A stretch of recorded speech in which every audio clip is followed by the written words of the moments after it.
Okay. Let's start by, let's cleanse the room. Let's cleanse the space. Oh my god. Okay. I don't know what candle this is, but here you go. There you go. The cleansing vibes. God knows you need it for anything related to Girl World. Okay, today on the list of things that nobody cares about, I'm finally done with my portfolio, at least this round. So I'm quite exhausted from Girl World. Just a lot of shit has been happening, and right now we're in a lull, we're in a plateau, and yeah, I'm done with it. But I have put together a little presentation. Certainly not a cohesive lore dump for the topic at hand, but yeah, so this is our next installment of When Cow Tippers Get Tipped, Reactors Who Get Caught in the Mud, and this is Rachel. Big old disclaimer before we get started, before we get into the nitty gritty everything. Big old disclaimer, once again, not a cohesive lore dump, it's just kind of touching on certain points and moving on. Another big old disclaimer is that I don't dislike Rachel. Obviously, I don't know Rachel. I don't think Rachel's a bad person. I don't think anyone involved is necessarily a bad person to a degree. Oh yeah, also like the fair use, but I'm not really I don't know if I'll use any clips, and if I do, maybe I'll make like an actual disclaimer in the video. Yeah, this is all for good fun, and this is all for just a little catch up and a little bit of a very shallow sort of analysis of what's happening and my thoughts on the whole Rachel sitch, which we'll get to if you're not privy to that. So, all right, so who is Rachel? Who is Rachel? Well, we don't really know, but who is Rachel in terms of the Girlverse? So, Rachel reacts, British, question mark, philosophy grad, as highlighted here in her description, and then also under her whatever fucking thing. Primarily a Girl World reactor since November 13th, 2024, and she used to do crochet makeup for that. So her first Girl World video was the Amberlynn Reid is Screwed, which was posted as shown 11 months ago, and this was her debut into Girl World. And Rachel, from what I can see, I don't really watch Rachel. As you can see, I watched like the first couple of like minutes of this to kind of get the idea of who Rachel was as a reactor, because I don't watch Rachel, and that is because to me Rachel sort of seemed Young Dumb Honey Bun adjacent, and that is because of the philosophy graduate talk. Highlighting your degree highlighting your degree as a Girl World reactor is always dangerous, but we'll get to that. So she kind of reminded me of that, of kind of a Young Dumb Honey Bun type of reactor where they posture themselves as I don't want to say expert, because I don't know if she's ever said she's an expert. I'm not going to assume she's ever said she's an expert, but if not an expert, then at least someone who is learned in some type of field that is relevant to Girl World and their content. And I think people are just partial to British people in general, as given by Mr. Snowflake, who's British or something. And then I also wanted to draw attention to the views. Once again, this was her debut into Girl World, and this got almost 1 million views, which is a giant holy shit for, I mean, really any content, but especially that of Girl World. So yeah, that's kind of an intro. And then let's do a little catch up on current events. So Amberlynn Reid, our girl, has been with Tommy, who I'm gonna call Tommy. Yes, I know Tommy's real name, as we all do, but I'm gonna use Tommy's like alias because people have been getting privacy strikes. Not that I think anyone is going to see my video, but on the off chance that they do, I just want to protect Emily's privacy. Well, I didn't like use a last name. I want to protect Tommy's privacy, even though Tommy is technically a public figure, has posted publicly on the internet, but that's neither here nor there. I'm not doing it in a way of like, Tommy's a victim. These people are victims of the... No.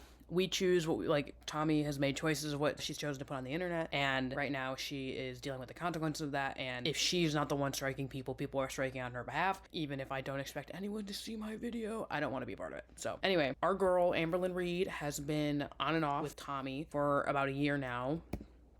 So, to summarize the events, so Tommy was exposed to have a feeder fetish around the beginning of their relationship, and then that triggered one of like 3 fake breakups. So they've broken up like 3 times, probably more than that. And then every time that they would break up, Tommy would go on social media and start talking shit, like Reddit, Instagram, etc. Also to be noted, during this time of this like on and off relationship, Amberlynn Reid may or may not have let her cat out, like intentionally and maliciously, while while staying in Wisconsin with Tommy. And then, yeah, while they were broken up and having issues, Tommy would go to reaction channels and give tea when she and Amber were fighting. Usually Snowflake, I put apathetic facts as a question mark because I just don't remember. I didn't think I would need receipts. I didn't think I would be making anything about Coral World, so I didn't grab any receipts. I don't know if apathetic facts dealt with Tommy specifically. I think that apathetic facts dealt more with Beck, and I don't know. Anyway, apathetic facts is usually a channel for Amerlin, for Gore World proxies to get involved, and then Rachel, obviously, primarily who we're talking about today. So the ALR and Tommy duo kind of created or are partaking in a cycle. Okay, so you have them together, Amerlin Reed and Tommy, they're together, and then break up. Okay, they break up, and then Tommy goes to reaction channel, and then Amberlyn Reed crashes out, and then Tommy redacts everything, and then it's back to them either being together or being friends or being on friendly terms. So we kind of have been stuck in this cycle. So this is kind of the cycle that created this, this one. So that's just a different way of viewing it. But yeah, so this has been happening. And Tommy first went to Mr. Snowflake, who has also deleted videos, a whole different thing. But Snowflake has deleted a bunch of videos with Tommy, and then now Tommy has gone to Rachel. So Rachel's role in this whole debacle. Rachel had access to a primary source, which is Tommy, of the drama and the lies, again, which is Tommy, who obviously was dating Amerlyn Reed. And she posted a couple videos. She posted other videos too. She's had to delete at least one other video, if I remember correctly. Privated another one, which is really what has caused this recent sort of, I don't want to say controversy, but it kind of has been controversy because viewers of the Gore World clearly have some mixed feelings on this whole thing, but we'll get to that. So Rachel had access to Tommy's screenshots of her and Amberlyn's messages, and she posted them under the intention of exposing Amberlyn, as highlighted in her clickbait titles, which there's nothing wrong with that. I don't like it, but that's fine. I literally don't have to. It doesn't make her a bad person for posting content I don't like. Again, posted multiple videos with receipts, including a video with voice notes, which has now since been privated, and I don't think it's been reposted without the voice notes. And I'm gonna put this, so following the privatization of that video, I'm not going to read all of these because I don't want to. You can pause and read. Also, I will link the Reddit link down below, or you can just go to her channel. They're still the community tab, it's still posted. But essentially what these are saying, okay, is that I hate to use the word desperation, but it does kind of come off as desperate in my humble opinion. It doesn't mean it is. It's just my humble opinion. In my humble opinion, it kind of came off as desperate to get receipts. Like, there is certainly a sort of desperation in here to have valuable receipts, even though I would argue that, it's all getting kind of redundant. Like, we know that Amberlyn Reed has exhibited and continues to exhibit abusive behavior. We also know that Emily has and continues to exhibit abusive behavior. So any new additions, I guess that's redundant, any additions to that knowledge is just supplement. It's okay, cool. So the point of this is that she was very desperate for receipts, primarily the voice notes that Emily sent her, and to get that, she promised Emily or Tommy that she would split AdSense with her on that video. And obviously the ethics of splitting money, of splitting revenue, I should say, not just money, but revenue earned from this sort of expose video, splitting that revenue with someone who, there's a lot of assumptions and allegations against Tommy, and this is not me protecting Tommy. Again, I don't think that's necessary.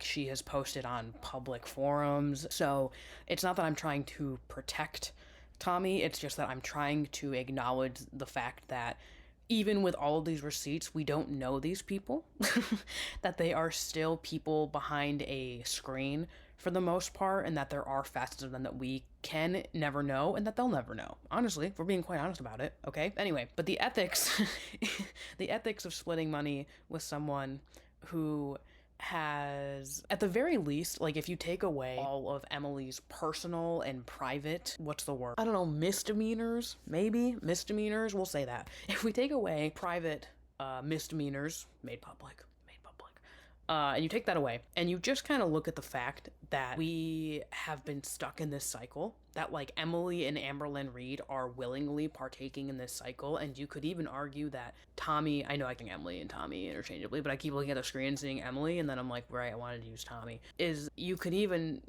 assume that Tommy is largely perpetuating this cycle, knowingly or unknowingly. It doesn't matter either way. It's just messy, okay?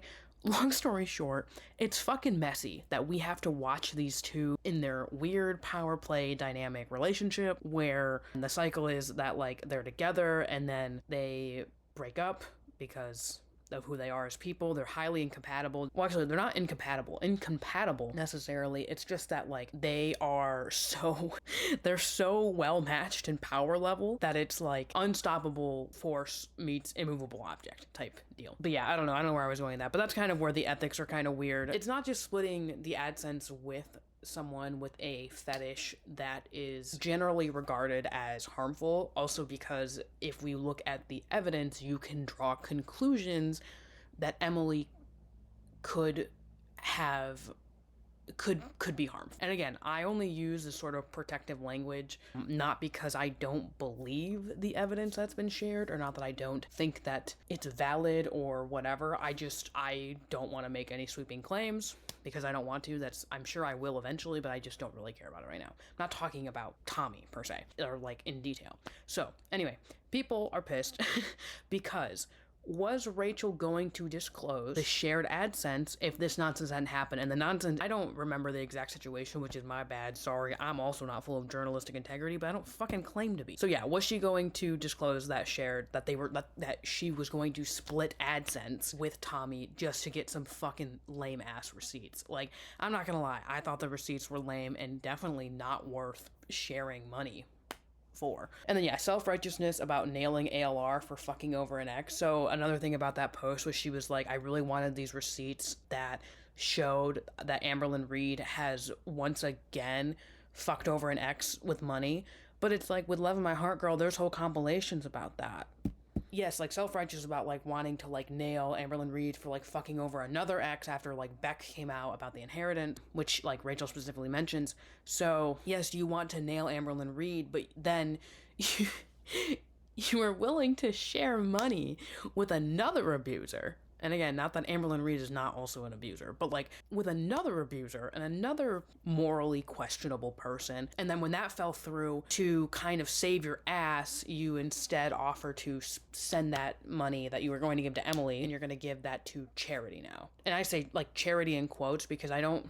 Did she fucking say what charity? Hold on, we'll read together. Where did she say? I don't remember. Where the fuck is it? I don't care. I'm also like not really reading it that hard. But the whole thing is like just offering to give money to charity, which is always just questionable because first of all, what charity are you giving it to? Charity is... that's a whole other conversation. But it's like wanting to again kind of save our moral stand by by saying no. I chose not to give that money to this crazy bitch, and instead I'm gonna give it to charity. When instead, as the comments have, if you go to the post, there's a bunch of comments saying you should give it to Beck because Beck, the ex in reference, by the way, Beck is struggling a lot with physical and mental, by extension, health, and could really use some money. Or like, I mean, everyone is struggling for sure, like that. That is true, but Beck has also had to basically start over because of their relationship with Amberlynn Reed. That has left them not just like financially at a disadvantage because Amberlynn Reed told you to go fuck yourself with no money and took your inheritance, which is not funny. It's just like, it's laughable how evil this shit sounds when you say it out loud. But not only did she take your inheritance money, she also like didn't pay you for the work you did for her, and she also has now created a giant gap in your work history that can make getting a job that pays you enough, which it's a whole other thing. But it makes getting a job that pays you enough even more difficult than even what other people are dealing with, you know? And then on top of that, they're having some very severe health issues, which is very sad, and I feel really bad for Beck. So, whatever. And then also, Rachel has already gotten caught being elbow deep in the poo and is now elbow deep in the poo again. I is not the best journalist in the world. I don't claim to be the best journalist in the world. I just put a fucking shitty presentation together in Canva, okay? But I'm pretty sure, and it was with Emily again. Well, not technically.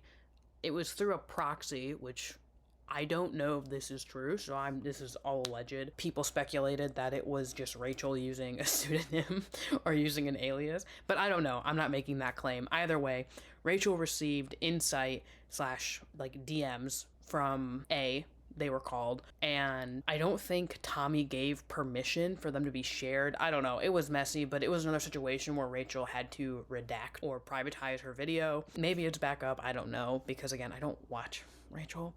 I really only heard about that through Charlie Gold. So not too, I don't know about too much about that. I also wanted to provide a little bit of an infographic here, okay, about kind of how the ecosystem of Gore World works. So there's the Gorals, which you have here, who provide the content for reaction channels and compilation channels, who provide food for the Gorals, because the Gorals are fixated on the reaction channels. Like, reaction channels do something, the Gorals react to the reaction. And then reaction channels are just proxy channels that react and discuss the Gorals.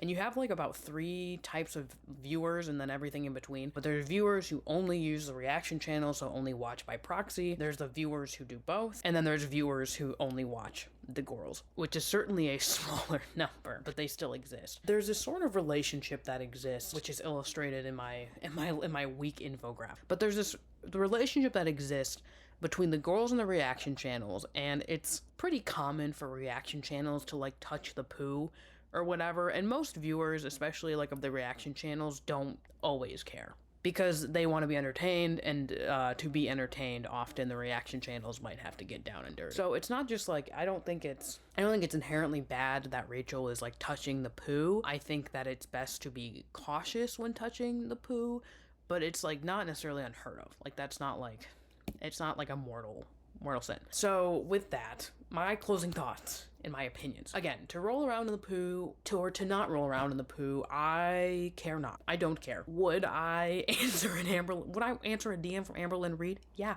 of course I would. Of course I would. Because that's hilarious. I think that it is probably healthier for most people to see the Gorals as a reality TV show, but also, oh my god, if fucking, okay, well, you don't usually talk to the star of reality shows. I would say if Bret Michaels DM'd me, I would answer, but I'm like, well, that's a little different. If anyone from Flavor of Love or Rock of Love messaged me, I would answer, okay? So even with like reality TV show, I'm like, well, of course I would answer a DM from someone from a reality TV show. But that is to say, to again keep sort of a healthy distance between you and the subject, especially, which leads to my next point, especially if you are claiming or if you are emphasizing your degree or your like schooling. Do not, okay? Do not emphasize your degree or your schooling. That is not to say don't be proud that you got a degree or are pursuing another degree or any degree. Like, don't hide that. You don't need to hide that. But when you start really emphasizing that you are learned, the first thing that the Gore World is going to do is try to knock you down. And also the first thing you're going to do is knock yourself down. Like, that is just what happens, and that's also why I kind of said I avoided Rachel, not because I think she's a bad person or because I think she's a bad reactor or whatever. Like, I don't know her takes. I don't watch her. But the reason I sort of avoided her is because I from face value, sort of got a young, dumb honey bun vibe, again, of this, like, I have a degree, so I know what I'm talking about.